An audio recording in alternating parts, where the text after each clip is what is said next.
আসসালামু আলাইকুম। আজকে আমি এমন একটা লেখা শেয়ার করব যেটা শেয়ার হয়েছিল হাজার হাজার, কেউ বা কপি করে পেস্ট করেছিল তার টাইমলাইনে। এমন একটা লেখা, হয়তো এই লেখাটা সবার জন্য না, কিছু সংখ্যক মানুষের জন্য যারা ভুক্তভোগী, তাদের হয়তো হৃদয়ে গিয়ে লিখেছিল, কিন্তু যিনি লিখেছিল তার প্রতি আমার অনেক বেশি শ্রদ্ধা। তো আমি আসলে লেখাটা পড়ে শোনাই।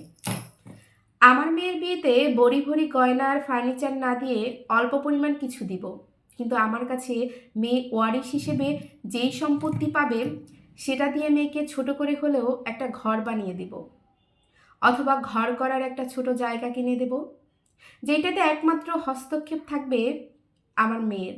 তার স্বামী, সন্তান, বাবা, ভাই কেউ সেখানে কোনো অংশ পাবে না তার মৃত্যুর আগ পর্যন্ত। এর ফলে অন্তত কোথাও অবহেলিত হবে না, যেন আমার মেয়ে অন্তত বাসাটা ভাড়া দিয়ে মান্থলি একটা ইনকাম করতে পারে। জানো তো, আজকাল টাকার জায়গাওয়ালা মানুষের খুব দাম। আর বাবার বাড়িতে ভাইয়ের সংসারে বা স্বামীর বাড়িতে অথবা নিজের ছেলের সংসারে অশান্তিতে থাকলে অন্তত আমার মেয়ে দিন শেষে এইটা ভেবে স্বস্তির নিঃশ্বাস ফেলবে, আমার একটা ঘর আছে। এই ঘরটা এসে মাঝে মাঝে আমার মেয়ে আনন্দে চোখে জল ফেলবে, মন চাইলে বেলা গড়িয়ে ঘুম থেকে উঠবে, দেরিতে খাবে, কেউ এসে একটা কথা শোনানোর অধিকার থাকবে না। কথাগুলোতে অনেক প্রশ্ন উঠবে আমি জানি, কিন্তু বাস্তবতা বড় তিক্ত। যারা ভুক্তভোগী তারাই বুঝবে আমার কথাগুলোর মর্ম।